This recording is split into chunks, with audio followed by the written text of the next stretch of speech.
Hey guys, welcome to a rainy Nova Scotia morning.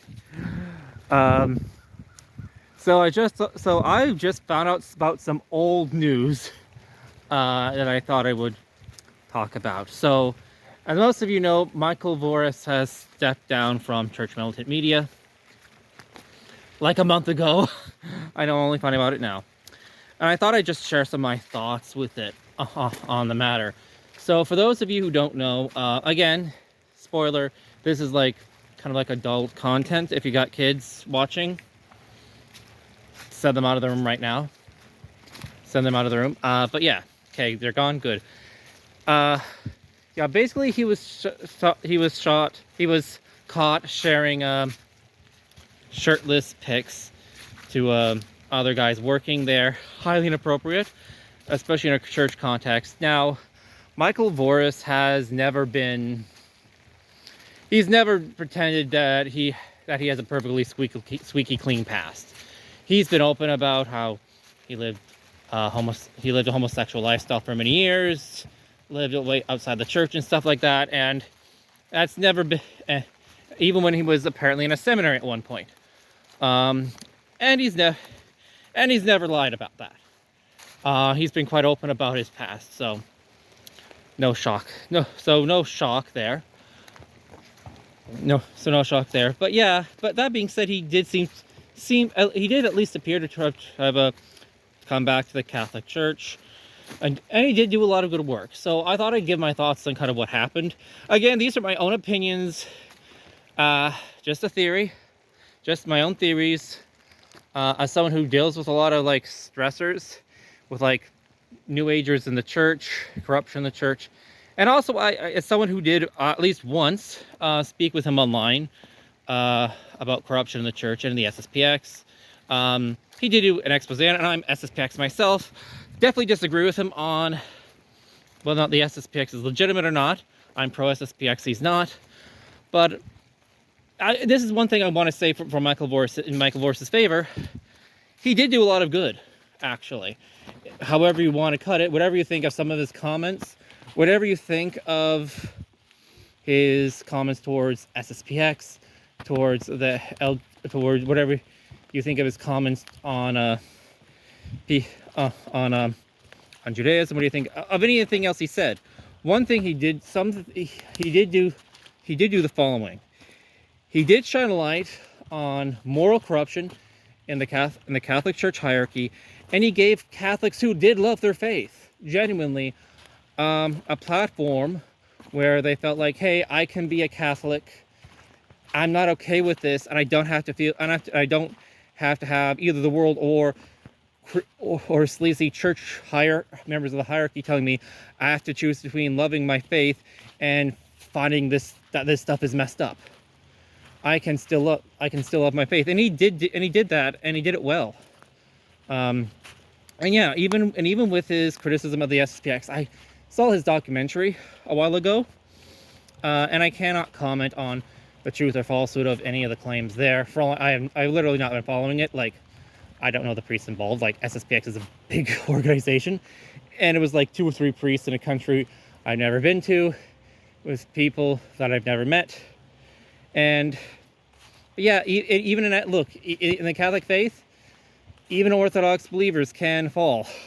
And so he did help shine a necessary light where it needed to be shined, even when it was uncomfortable, even when it was unpopular. So I have to give him credit and he started it. Got to give him credit where it's due there. That said, he had a big fall, and happily, Church Militant practiced what it preached, and he was removed. And he stepped down, was called out on, and everything, as he should be. Like, it's not what he did was completely inappropriate for someone in his position. He had to go, and Church Militant appears to happily be continuing on its productive journey. Now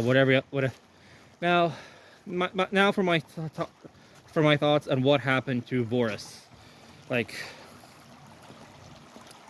So I'll talk about my conversations with him on Twitter. It was a few years ago and everything. So But I did notice something about his personality. It was just after the SSPX, his expose on the SSPX. Watched the documentaries, told him, yeah, he focused. It was so for those who didn't watch it, it was like there were 2 or 3 cases of abuse in the SSPX that were actually even I think 2 cases that were remotely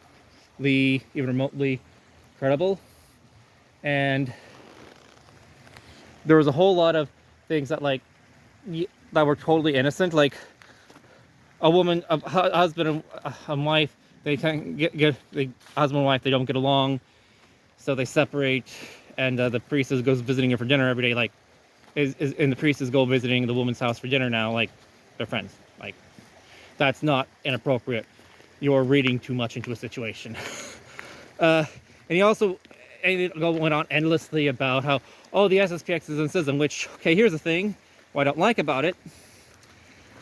First of all, whether or not you're schismatic has very little to do with abuse. And I found it took away from the abuse. I found it would have been a better expose had they focused on the most credible allegations alone. Again, I don't know. I don't know how, if they were true or not. That being said, I do very much get the impression that Voris thought they were, and they very well may be.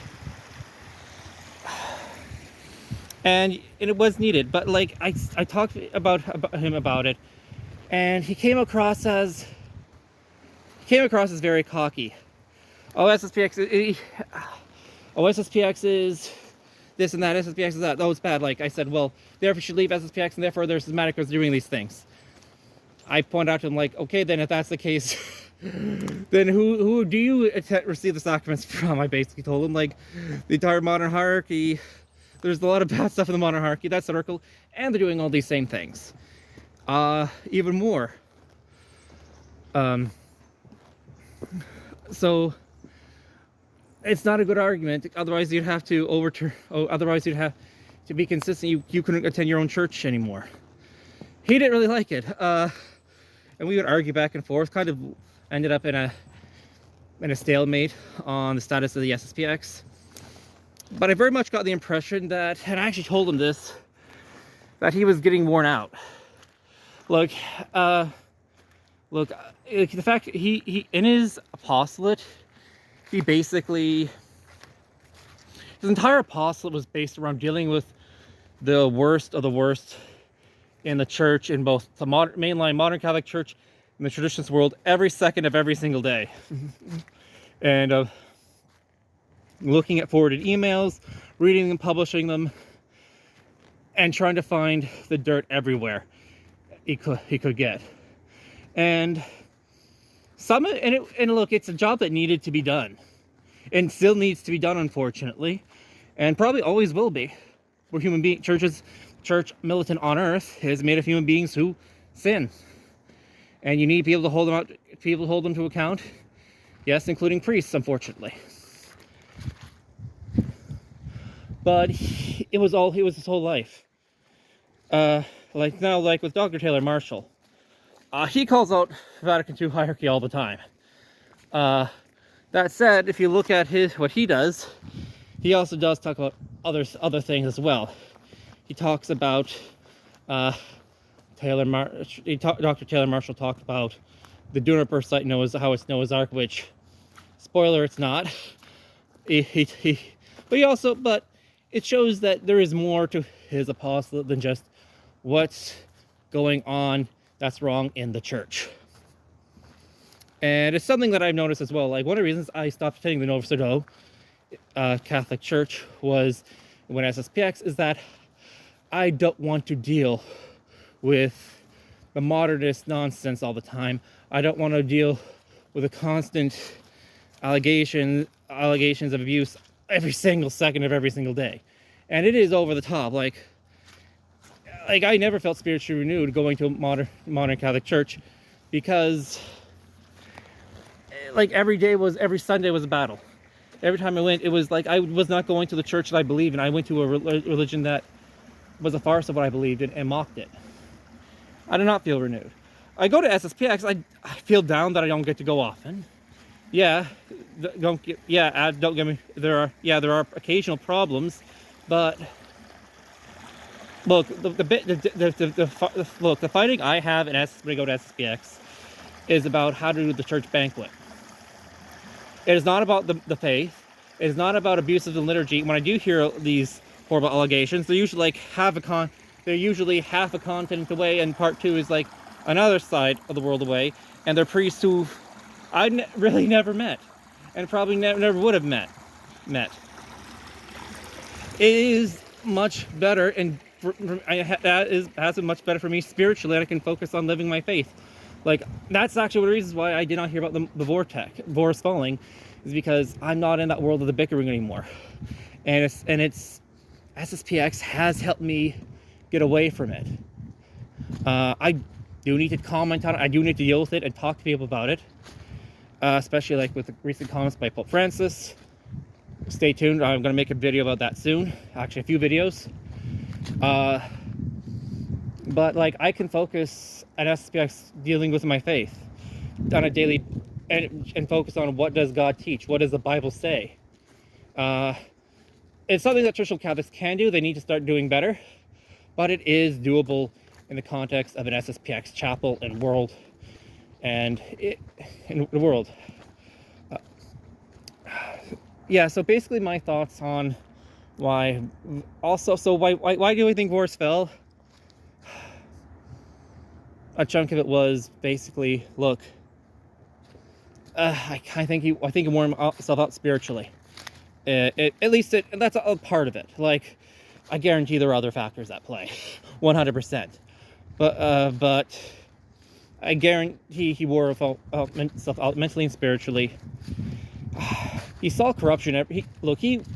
His own background was dealing with corruption and seeing corruption himself. He deals with corruption in the church every day, and I get what it's like. You see the corruption, you try to battle it around you, and it just consumes you, because you see it everywhere, because you live in a situation where it is everywhere.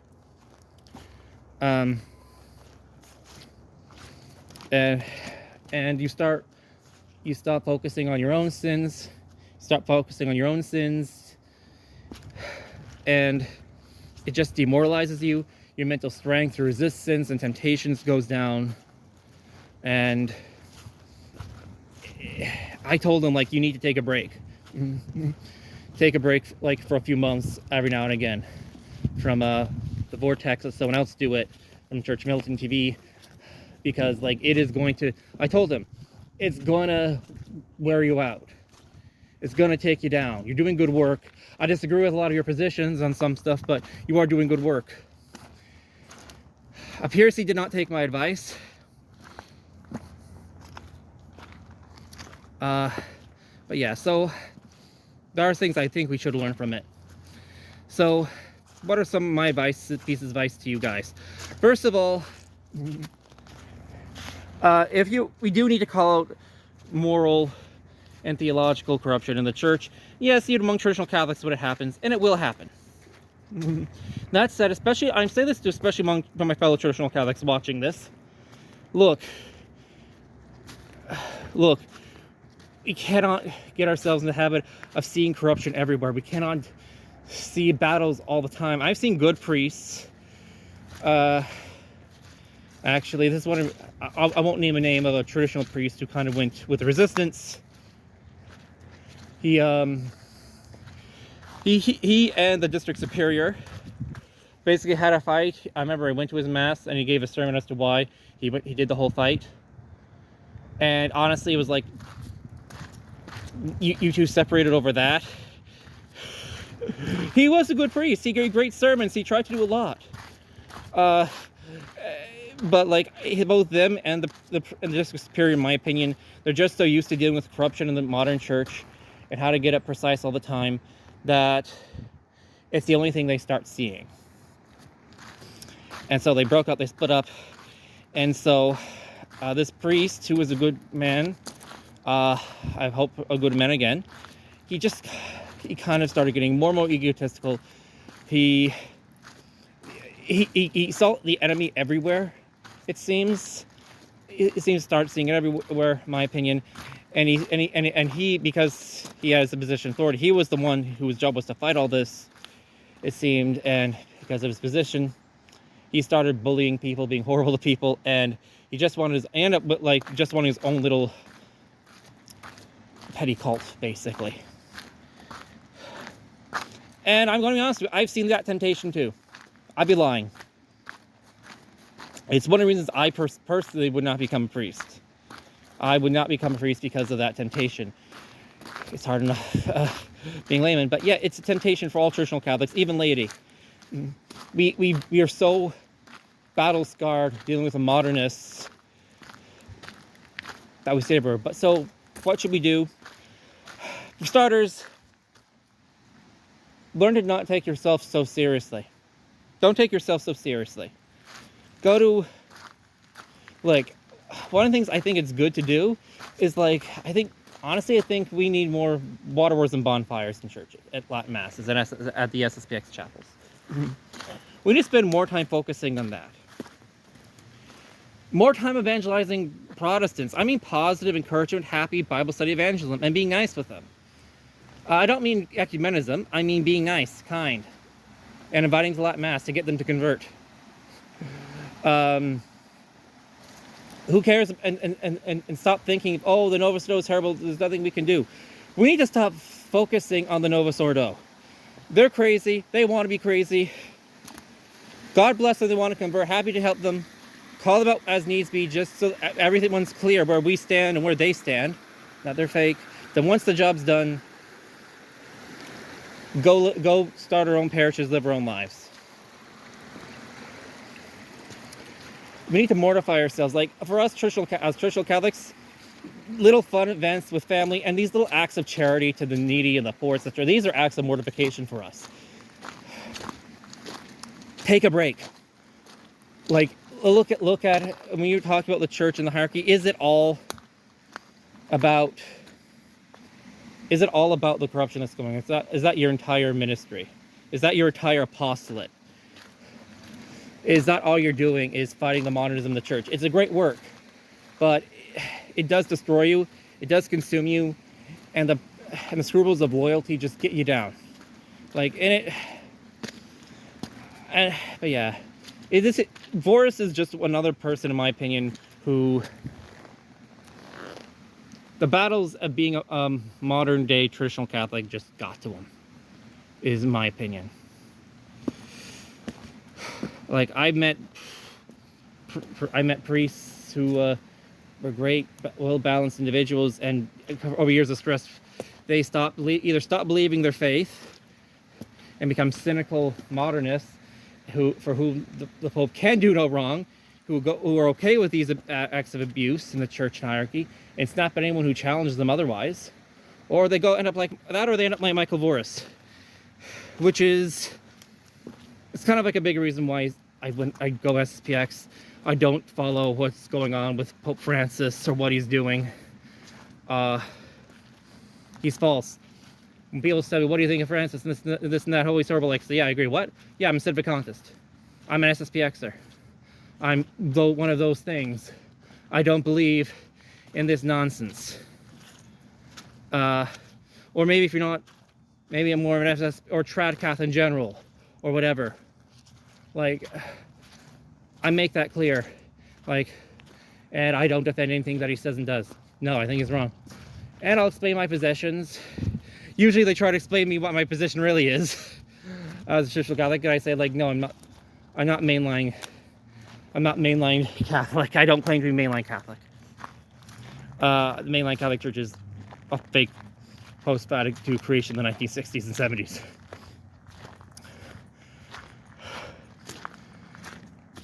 And honestly, it's helped me spiritually to have that approach. It's helped me mentally. It's helped me keep my faith, actually. Both as a Christian in general and as a Catholic and sane and as a saved member of the human species. But yeah. Anyway, if anyone from Church Militant is watching this, I want to congratulate you on making the right call. Living up according to your own standards, and removing someone who needed to be removed, And I noticed, I checked on your YouTube channel last night, you're still going at it, not skipping a beat or anything. God bless you in your work, as you do the necessary work. Take care of yourselves, take a breaks as needed, and make sure, even if it's not on Church Mountain TV, you do something else in each of your own lives. But do this. If you're struggling with things like Voris did, yes, you can still do work for God, but you got to watch over yourself, and err on the side of caution. To Michael Voris, if he's watching this, God still loves you. You may have fallen, but you still did a good work. But you need to repent. But you do need to repent. Make a good confession. You can still pray, and there's still things you can do for God. David fell twice, and he rose. He rose again. So can you. I'm going to be praying for you. I'm going to be praying for you all. Anyway, God bless everyone. Go to SSPX.